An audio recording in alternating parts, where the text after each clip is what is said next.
नमस्कार भाई साहब, गुड मॉर्निंग। सीधा सौदा के आज के थर्सडे के एडिशन में स्वागत है। बहुत इंपॉर्टेंट।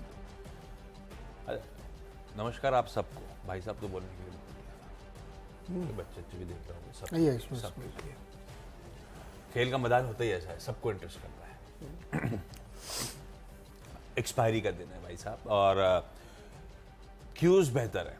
हम बहुत सारी खबरें डाइजेस्ट करके वो गांधीनगर से संकेत आ रहे हैं। अब उसमें आप कह लीजिए ओवरनाइट जो बहुत सारे नतीजे आए, ओवरनाइट जो फेड का कदम उठाया गया है या फेड की तरफ स्टेटमेंट्स आए, सबका निचोड़ ये कहता है कि हम शुरुआत तो हरे निशान में करेंगे। गिफ्ट निफ्टी से जो क्यूज आ रहे हैं वो 70-80 पॉइंट, मोटा मोटी हम धीरे करके आधे % की गैप अप की तरफ बढ़ रहे हैं। इस समय कहना चाहिए 1/3 से आधे % का उछाल। तो ऐसे में हमारी जो पिच है, ग्राउंड है, वो सब दिखा दीजिए। उसी में फिर कल शाम को क्या हुआ, फेड ने क्या किया, सारी वो पिच में नजर आई। पब्लिक देखिए एकदम एक्साइटेड थी। हम पहुंच गए पिच के बीच। हरी पिच है ये। रेड अलर्ट वहां पे भी था क्या बारिश का? वहां की मेरे ख्याल से ये रेड है, ऑरेंज और रेड अलर्ट है आज। रेड अलर्ट, ऑरेंज को बदल के रेड कर दिया गया। तो वहां की मेट्रोलॉजिकल एजेंसी इतनी स्मार्ट है नहीं। हमारे एडवांस में अलर्ट आ गया। हमारे अलर्ट से क्या है, मानसून डर जाता है, बारिश ही नहीं हो रही सुबह से। वो लोग डेटा डिपेंडेंट है। वो जब गिर जाएगा तब अलर्ट दे देंगे। ये क्या हालचाल भाई, इस पिच में एक हरियाली क्यों है? क्योंकि फेड ने गुगली मार दी यार। देखो गुगली है भाई साहब। क्या है, क्या हुआ? क्या हुआ कि उन्होंने कहा कि एक हाइक बढ़ा देंगे हम, तो सबको मालूम था कि बढ़ेगी, तो उन्होंने बढ़ा दिया। ओके, यहाँ तक डाइजेस्टेड था। फिर उन्होंने कहा कि ये यूनानिमस डिसीजन है और सितंबर में क्या होगा हम अभी कुछ नहीं कह सकते। हो सकता है कि बढ़ भी सकते हैं। तो उन्होंने ना क्या है, कंफ्यूजन में डाल दिया मार्केट को कि पता नहीं बढ़ेगा कि नहीं बढ़ेगा। चांसेस बढ़ने के ज़्यादा हो सकते हैं क्योंकि इन्फ्लेशन काफ़ी इम्पैक्ट कर रहा है और वो कॉन्फिडेंट नहीं है कि इन्फ्लेशन उतनी तेज़ी से नीचे आ रहा है जितनी तेज़ वो चाहते हैं। क्योंकि हालांकि 3% आ गया, मुझे तो लगता है कर ही देना चाहिए, लेकिन पता नहीं क्यों उन्होंने ऐसा डोर ओपन छोड़ दिया।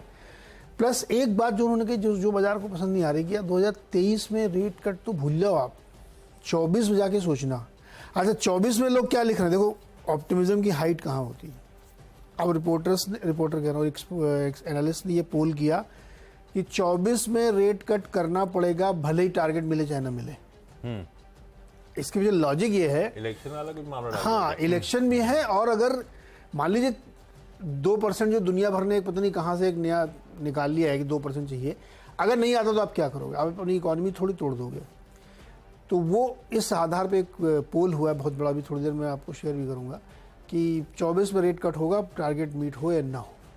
लेकिन यहाँ से 24 तक में अभी बहुत समय है, 6 महीने पूरे बाकी हैं। तो इसलिए मार्केट में थोड़ा सा कन्फ्यूजन क्रिएट कर दिया। इसलिए मैंने पिच ग्रीन रखवाई है कि भैया गुगली है, मार सको तो मारो, अदरवाइज फिर आप आउट भी हो सकते हो। भाई साहब, ये कहानी है ग्लोब की। आज हरी पिच है, क्यूज फिर भी खैर मार्केट बहुत ज्यादा ऑप्टिमिज्म का डोज ओवरडोज है। सच्चाई ये है कि जो एक्सपेक्ट कर रहे थे उससे तो खराब ही आउटकम निकल कर आया है उस फेड मीट का। पर ठीक है, जो मार्केट कह रहे हैं उसको रिस्पेक्ट करने का। आज का टीम लाइनअप, सुबह सुबह सबसे पहले क्या करता है कोई आदमी? क्या मोबाइल चेक करता है। क्या आप कोलगेट करते हैं? कोलगेट के नतीजे शुरू, हरियाली से शुरू करता हूं। बहुत सारे और इंपॉर्टेंट नतीजे, लेकिन मैंने कहा मूड ठीक रखा जाए, पहला हरा ही रखेंगे। हरा मतलब वो पिच वाला हरा नहीं, पिच वाला हरा तो गुगली वाला है। यहां पे हरा मतलब अच्छी खबर। कोलगेट के रिजल्ट्स बढ़िया है भाई साहब, और मेरे ख्याल से हर पैमाने में जो लार्जली कोई भी एक्सपेक्ट कर रहा हो ब्रोकरेजेस, उससे बेहतर ट्रैक्शन डिलीवर कर रहा है। साल दर साल आय ऑलमोस्ट 11% बढ़ी। उसके सामने इबीटा 28-29% बढ़ा। आय 11, इबीटा 28, यानी कि मार्जिन में एक बढ़िया एक्सपेंशन है। दरअसल मार्जिन जो हैं बड़े हैं, 27% के आसपास वाले 31.5% के पार। यार 450 बेसिस पॉइंट्स का मार्जिन में एक्सपेंशन है। मुझे नहीं लगता स्ट्रीट इस तरह के मार्जिन एक्सपेंशन को फैक्टर इन करके चल रही थी। एक्सपेंशन था फैक्टर्ड इन, लेकिन 27.5 जब पोल की बात हुई थी सीएनबीसी आवाज पे, तो आपने ध्यान दिया होगा 27.25% वाला ज्यादा से ज्यादा 29% पकड़ ली। उसके सामने 31.5% मार्जिन किसी ने नहीं एंटिसिपेट करा था। इस तरह का परफॉर्मेंस है, और ऐसा भी नहीं है कि कोई एबरेशन के तौर पे नजर आ रहा। Pure play top down beat है। मुनाफा 13% बढ़ा है। मुझे कोलगेट के नंबर्स तो वाकई अच्छे लगे। और पेडिग्री सॉलिड है, बढ़िया एमएनसी है, टिकट साइज बड़ा है, तो ये ट्रेडिंग वेटिंग वाला अलग कहानी होती है, वो आप लोग बेहतर जानो, लेकिन मुझे तो सिर्फ नतीजों के हिसाब से हरा लग रहा है, इसीलिए इसको मेंशन कर रहा हूं। कोलगेट पहला हरा। उसके बाद लेकर आइए दूसरा, वो है टेक महिंद्रा। टेक महिंद्रा जब मैं कुछ दिन क्या, मेरे ख्याल से कल या परसों टेक महिंद्रा प्रेजेंट कर रहा था आप लोगों के लिए वो एक्सपेक्टेशंस, तब मैंने दिखाया था कि टेक महिंद्रा में कैसे 1 साल का चार्ट उठाइएगा, कैसे बहुत तगड़ा ऑप्टिमिज्म बना था, कैसे वो रीरेट होता चला गया अकाउंट, और रिजल्ट से पहले कुछ शार्प करेक्शंस है। मेरे ख्याल से जब मैं पोल कर रहा था मैंने कहा था ऑलमोस्ट 9.5-10% हाइस से करेक्ट हो चुका है, तो थोड़े से एक्सेसिव सिस्टम में वाइप आउट हुए। ये देखिए, ये तार जैसे खड़ा हुआ, ये क्यों चला था? ये ऑप्टिमिज्म का ओवरडोज था। कोई नए सीईओ साहब आ रहे हैं और उन सीईओ साहब का कारोबार वो कमान दरअसल संभालेंगे दिसंबर के बाद से, और ऑप्टिमिज्म ऐसा था कि ये स्टॉक ताबड़तोड़ तेजी दिखा रहा था। इस तरह की बड़ी ऑर्गेनाइजेशन में कोई नया सीईओ आएगा तो समय लगेगा, पहले उस कल्चर को अडॉप्ट करेगा, समझेगा, उसके बाद तो स्टीयरिंग घुमाएगा इधर उधर, समय लगेगा इन सब चीजों में। हमने ऑप्टिमिज्म का तड़का अभी से डाल दिया। इस बीच आपको याद होगा टीसीएस के नंबर्स, विप्रो के नंबर्स, एचसीएल टेक के नंबर्स, सब नंबर्स मैंने टेक महिंद्रा लाल लिया था, पर गिरा नहीं था भाई साहब, आप लोग माने नहीं, क्योंकि सबने वार्न करा था टेलीकॉम एज अ वर्टिकल की दिक्कतें। एचसीएल टेक के तो वर्टिकल के रेवेन्यूज ही कोलैप्स कर गए थे। टीसीएस ने स्पेसिफिकली कहा था, जब आपको याद होगा हम लोग डिस्कस कर रहे थे क्यों, उस पर इन्होंने सवाल भी उठाया था क्यों, तो टीसीएस ने कहा था कि भाई 5G पे जितना कंपनियों ने स्पेंड करा है उतने रेवेन्यू कमा नहीं पा रहे हैं, इसीलिए उनकी तरफ से खर्चे नहीं हो रहे। ये सब अब नंबर पर रिफ्लेक्ट होता हुआ टेक महिंद्रा के नजर आएगा। अब कितना रिजल्ट से पहले प्री पोजिशनिंग, कितना रिजल्ट के कारण गिर गया, ये सब मुझे नहीं पता। नंबर्स बहुत दिक्कत में। इस कंपनी की dollar I Q on Q 4% गिरी है। कांस्टेंट करेंसी में 4.25% का डिक्लाइन है। डिक्लाइन हम मान के चल रहे थे, पर यार 1.5-2% डिक्लाइन मान रहे थे, 4.25% कांस्टेंट करेंसी के रेवेन्यू गिर गए। इस तरह से परफॉर्मेंस बिगड़ गया, और मार्जिन्स 11-11.25% वाले 6.7% पे आप मार्जिन कॉम्प्रोमाइज कर रहे हो, उसके बाद आप रेवेन्यू मोमेंटम नहीं ला पा रहे हो, उसके बाद आप डील विंस नहीं कर पा रहे हो, क्योंकि टोटल कॉन्ट्रैक्ट वैल्यू क्या है, $592 मिलियन के ऑर्डर लास्ट क्वार्टर में थे, इस बार रिड्यूस होके $359 मिलियन। वो तब जब मार्जिन आपके 400-500 बेसिस पॉइंट इरोड हो चुके हैं। भाई धंधा नहीं आता है तो मैं मार्जिन कम करके धंधा लाता हूं, मैं मार्जिन भी कम कर रहा हूं, धंधा भी नहीं आ रहा है, तो टेलीकॉम दिक्कत में हो सकता है। टेक महिंद्रा की गलती ना हो, एनवायरमेंट ऐसा हो अलग, और जिस स्पेस में है उस तवज्जो है टेलीकॉम, उसकी अपनी दिक्कतें, पर ये वार्निंग आ रही थी, वार्निंग बेल्स हम सुन नहीं रहे थे। टेक महिंद्रा के रिजल्ट्स काफी खराब, काफी इन्वायरमेंट चैलेंजिंग है, और एटलीस्ट बाकी कंपनी की इसकी कमेंट्री तो अब आज एनबीसी पे मैनेजमेंट जुड़ेगा तब पता चलेगा, लेकिन बाकी की कमेंट्री तो कहती है बहुत स्ट्रॉन्ग हेडविंड से स्पेस अभी फेस कर रहा है। तो टेक महिंद्रा भाई साहब लाल है। आरईसी इसको लाल रखा है। आरईसी को लाल इसलिए रखा है, इसमें भी बहुत तेजी बनी है ना, पर नंबर्स डिसअपॉइंटिंग है, मिक्स बैग कहूंगा, लेकिन नंबर्स पे थोड़ा अंदर टटोलिएगा। इंटरनल्स कमजोर है, एनआईएम्स आपकी स्क्रीन पर है 3.25 टू बी प्रिसाइज, 3.28 जो पिछले कईयों तिमाहियों में इस तरह के एनआईएम्स नहीं पहुंचे। डिसबर्समेंट्स क्यू ऑन क्यू गिर रहे हैं, स्टॉक ने बहुत पॉजिटिव प्राइसिंग कर रखे हैं। मुझे लगता है ये आज लाल लेके जाना चाहिए। 3 निपटा दिया मैंने, क्योंकि आज मेरे में थोड़ा रेड भी है। हाँ अपने पास भी है। एक्सिस बैंक, इसको मैंने रेड में रखा है। देखिए जितने भी टॉप प्राइवेट बैंक्स के रिजल्ट्स आ रहे हैं इन लाइन है या पीक मार्जिन के आसपास दिख रहे हैं, इनकी भी बिल्कुल वही स्थिति है। मार्जिन इनका जो है पिछले 3 क्वार्टर में जो था उससे नीचे है 4.1% पे। अब यहाँ से बढ़ना बहुत मुश्किल है मार्जिन, तो जितना भी अच्छी चीज़ें थी वो डिस्काउंटेड है इन सारी चीज़ों में। तो मुझे लगता है कि जो बैंक्स हैं वो अपने आप को प्राइस एडजस्ट करेंगे, इसीलिए आप देखिए कि बहुत अच्छे रिजल्ट देने के बावजूद कहाँ चला ICICI बैंक, हो गया ना जितना बढ़िया होना था। तो एक्सिस बैंक इसलिए रेड में रखा है। लेकिन छोटी कंपनियां जो है बहुत अच्छे चल रही। वेसुवियस को आप देखिए, सेकंड क्वार्टर में उन्होंने 413 करोड़ का रेवेन्यू दिया है, 334 के सामने, और 29 के सामने 52 करोड़ का प्रॉफिट। नंबर काफ़ी बढ़िया है, तो हमें लगता है कि इसको ग्रीन में रखना चाहिए। गॉडफ्रे फिलिप्स 1245 करोड़ का रेवेन्यू, 981 के सामने, मुनाफा 250 करोड़ है, 142 के सामने, और हालांकि इसमें 52 करोड़ की अदर इनकम भी आप जोड़ दें तो पिछले साल भी तो इतनी रही 44 करोड़, तो कोई बहुत ज़्यादा डिफरेंस नहीं। नंबर ये भी यहाँ पे दिख रहे हैं, इसलिए इसको भी ग्रीन में रखा है। तीन निपटा दिया मैंने भी। अरे वाह, अगला जो है मेरा आरईसी के बाद आरबीएल बैंक। यार कुछ हद तक तो हमें कल आइडिया लग गया था, नेटवर्क की तरफ से पूरे अपडेट्स आ रहे थे, आरबीएल 7% चला हुआ है, पर मुझे लगता है कंफर्मेशन आ गया है, भरोसा बढ़ेगा। पर आरबीएल बैंक देखिए क्या मूव, इसका जरा साल का चार्ट उठाइएगा। ये कहां से कहां चला गया, तब आपको लग रहा था कि क्वार्टरली शायद एक्सपेक्टेशन है कि नतीजे सुधरेंगे, ये देखिए ताबड़तोड़ तेजी थी। अपडेट कल आया है। अच्छा, हो सकता है इस बीच महिंद्रा ने एक पुश ना खरीदारी करी हो, एक्यूमुलेट कर रहा हो, शायद इसलिए भी आउट परफॉर्म कर रहा हो ये स्टॉक। कंफर्मेशन आ गया है भाई, महिंद्रा एंड महिंद्रा ने 3.5% स्टेक आरबीएल बैंक में 417 करोड़ रुपए में खरीदा है। और अपडेट्स ऐसे थे, ये नेटवर्क ने बताया था आपको, है ना, और नेटवर्क ने ये भी कहा था कि शायद 15-20% तक हिस्सेदारी ले जाने का मन। हालांकि उन्होंने महिंद्रा में क्लैरिटी दी है कि हम 9.99% तक अपना हिस्सा ले जा सकते हैं। ले जाएंगे नहीं ले जाएंगे अलग कहानी, इच्छा है कि वहां तक ले जाए।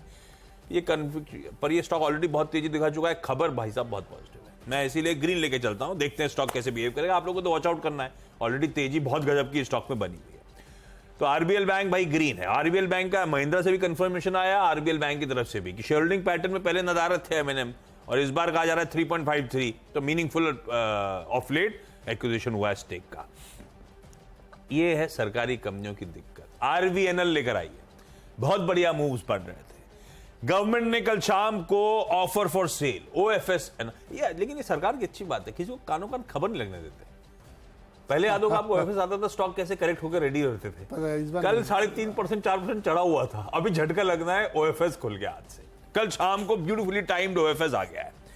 ये सरकारियों में हमें ध्यान देना है इस चीज का। कई सारी सरकारी कंपनीज अभी आउट परफॉर्म कर रही है और ऐसा होगा भाई। 7 करोड़ शेयर्स, 3.4% स्टेक बेचने की तैयारी। ये बेस ऑफर है, रिस्पॉन्स अच्छा आया तो 4 करोड़ और दे देंगे, यानी कि 2% के आसपास। कलेक्टिवली आसान शब्दों में 5.36% स्टेक सरकार बेचने की तैयारी कर रही है, जिसमें 78% स्टेक था ऑलरेडी गवर्नमेंट का, तो 75 तक लाना था, ये उसके कहीं नीचे ले जाने की तैयारी कर रहे हैं, अगर मैं इसमें वो ग्रीन शू को भी ऐड कर दूं।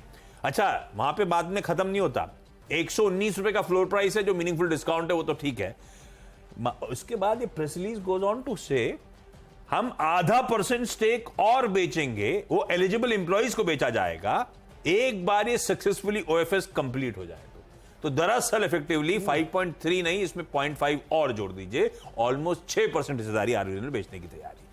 और बॉम्बे बर्मा हरा रख के जा रहा हूं, ये वैसे रिएक्ट नहीं कर रहा है, मैं हरा पीला करता रहता हूं, कुछ नहीं हो रहा है स्टॉक में, लेकिन वो धीरे धीरे खबरें ऐसी आ रही हैं कि शायद ये पहली हवा एयरलाइन हो जाएगी तो डूबने के बाद उड़ेगी। एनसीएलटी ने भी कह दिया है सारे लेसर्स की प्ली रिजेक्ट कर दी गई है, अलाउ कर दिया है लीज्ड एयरक्राफ्ट्स गो फर्स्ट इस्तेमाल कर सकता है। सारी खबरें इनके फेवर में जाती चली जा रही है, इसलिए बॉम्बे बर्मा गिरी चे हो गए।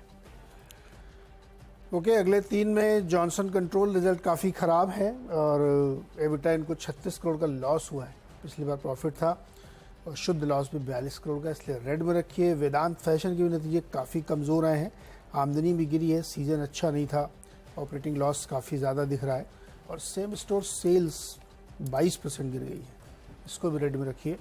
शेयर इंडिया सिक्योरिटीज़, इसने नतीजे अच्छे पेश किए हैं, आमदनी इनकी करीब 19% बढ़ के 278 करोड़ रह गई है, और मुनाफा 40% बढ़ के 82 करोड़। और इस तरीके से अगर आप इनके एबिटा नंबर देखें यानी ऑपरेटिंग नंबर, तो उसमें भी करीब 38-39% की ग्रोथ है और 125 करोड़ आया है। तो यहाँ पे ट्रेडिंग वेडिंग की काफ़ी एक्टिविटीज़ बढ़ी हैं, इसकी वजह से इसको ग्रीन में रखना है। 6 हो गए, छोटा सा ब्रेक के बाद अगले 4 स्टॉक्स।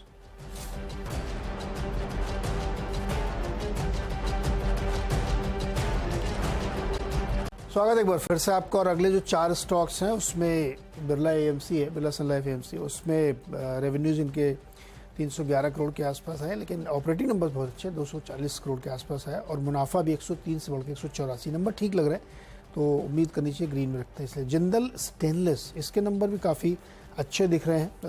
रेवेन्यूज़ 8,000 करोड़ से बढ़ के 10,000 करोड़ आ गया, करीब करीब जो है 25% की ग्रोथ है, और मुनाफा 500 से बढ़कर 737 करोड़। देखिए जितने भी पाइप वाली कंपनीज है, लोहे के पाइप, प्लास्टिक के पाइप, जिंदल स्टेनलेस, निकल कोटेड पाइप, इन सब के रिजल्ट बहुत अच्छे आ रहे हैं, तो इसको ग्रीन में रखिए। सन फार्मा रेड में, टैरो के नंबर हैं, उसमें नंबर कमज़ोर हैं। इनकी सेल्स जो है कितनी है, 158 मिलियन पे आई है, जो कि पिछले बार से घट के आई है। ऑपरेटिंग लॉस हुआ है 7 मिलियन का, इसमें वन टाइम का एक वन ऑफ एडजस्ट करो तब भी काफ़ी नीचे है। एलारा कैपिटल का मानना है कि इनके जो यूएस में जो है नंबर बहुत ही कमज़ोर है, तो इसलिए टारगेट भी घटाएं, इसलिए इसको रेड में। बजाज फाइनेंस ग्रीन में, कल नंबर आए मार्केट के दौरान, उसके बाद आज जो रिपोर्ट्स आ रही हैं उसमें जेफरीज ने 8800 का टारगेट दिया है, और उनका मानना है कि उनकी उम्मीद से बेहतर नंबर दिए हैं, और जो आगे के गाइडेंस दिए उन्होंने एसेट क्वालिटी के और मार्जिन्स के, वो काफ़ी इम्प्रूव्ड हैं, इसलिए इन्होंने तो 8800 का टारगेट दिया है, किसी एक ने शायद जेपी मॉर्गन ने 9000 का टारगेट दिया है, तो देखते हैं इसमें क्या मूवमेंट रहता है, इसलिए उसको ग्रीन में रख सकते हैं। हो गए 4। अच्छा, क्विकली आखिरी के 4 जो एक एक करके। पहला एक लिस्टिंग होनी आज, नेटवेब हो गई कॉन्ट्रैक्ट मैन्युफैक्चरिंग स्पेस वाली, उसके पीयर सेट्स में आता है सिरमा, केन्स, डिक्सन। अच्छा रिस्पॉन्स 90 टाइम्स मिला था, और जब मैंने वो प्रेजेंट करा था सोशल मीडिया में उस आईपीओ की अपडेट्स, तब मैंने मेंशन करा था सिरमा सबसे क्लोजर है वैल्यूएशंस के लिहाज से। अगर नेटवेब बहुत ही लिस्टिंग करता है तो मुझे लगता है सिरमा जो कंसोलिडेट कर रहा है हाई लेवल्स पे थोड़ा बहुत हरकत दिखा देगा, ये अजम्पशन है। और रेडा पे रखिए, रेडा पे तो जो सारे पीयर्स हैं उन सबको रखिए। अगला स्टॉक है लेमन ट्री का, तो पिटा हुआ है, कंसोलिडेट कर रहा है। लखनऊ में जब से गए तो यार स्टॉक चला नहीं जाता। चलिए इस बार देखते हैं अब चलेगा नहीं चलेगा। लखनऊ से तो बाजार खुश नहीं हुआ। जीरकपुर पंजाब से पता नहीं खुश होना हो। चंडीगढ़, जीरकपुर चंडीगढ़ का पार्ट है, तो हो ना जी। जीरकपुर पंजाब में 80 रूम की प्रॉपर्टी के लिए लाइसेंस एग्रीमेंट, जो कि ऑपरेशनल होगी आने वाले समय में। ग्रीन कर दिया, पिटा हुआ स्टॉक था, खबर तो ठीक अच्छी है। 2 लास्ट ट्रेड जो है दोनों को ग्रीन रख रहा हूं। पहला है डेल्टा कॉप, ये तो सिर्फ वॉच आउट करना है, ये हम लोग के समझ के बाहर वाला है। पर डेल्टा कॉप में कल क्या हुआ, रिजल्ट पे रिएक्शन था, अच्छा रिएक्शन आ गया, रिजल्ट तो ठीक पास थे। वो अच्छा रिएक्शन इसीलिए आया, बोफा सिक्योरिटीज ने, बैंक ऑफ अमेरिका ने कितने हो गए ये यूनिट 100, 15,90,000 पकड़ लिए। 15,90,000 शेयर्स कल खरीदे इसी भाव पे 195 के आसपास। उम्मीद होगी शायद वो 28% वापस हो जाए। इस पे जीएसटी काउंसिल की मीट की तैयारी हो रही है फिर से, ऐसी कुछ पेपर रिपोर्ट सजेस्ट कर रही है। और जो मिनिस्टर साहब ने बयान दिया था, मेरे ख्याल से वो ऐसा नहीं था, सोच समझ के दिया हुआ बयान है। खैर पता नहीं, डेल्टा कॉप हम सबको सिर्फ वॉच आउट करने वाला स्टॉक होता है। यूनाइटेड ब्रेवरीज में कल लास्ट ट्रेड हुआ, पर इसमें क्या हुआ, एसबीआई ने माल छोड़ा था, वो सारा एसबीआई म्यूचुअल फंड ने अब्सॉर्ब कर लिया था। और यूबीएल, जब से यूएसएल के नंबर्स आए और उसने कहा कि बियर एज अ कैटेगरी की ग्रोथ आउटलुक बड़ा अच्छा लग रहा है, यूबीएल छाया हुआ है, तो यूबीएल को रख लीजिए रडार पे। कल एसबीआई म्यूचुअल फंड ने यहां पे यूनिट 46,28,000 शेयर्स खरीदे। दोनों लास्ट ट्रेड को ग्रीन लेके चल रहा हूं। वीकेंड भी आ रहा है, थर्सडे ऑलमोस्ट खत्म होने की कगार पे। दूसरा वाला शुरू हो जाता है तो दिन निकल ही जाता है। हाँ, जो दूसरा वाला है यूएसएल नहीं, यूएसएल क्या दूसरा वाला क्या करना है, मतलब उसमें मूवमेंट नहीं बन रहा है क्या? नहीं वो अच्छा, हम लोग ब्रेक के बाद लौट के आएंगे ना, तब इस पे चर्चा कर लेंगे। अगर टाइमर एकदम समय पे चलने का, ब्रेक के उस पार टीम्स का एक क्विक रैप अप।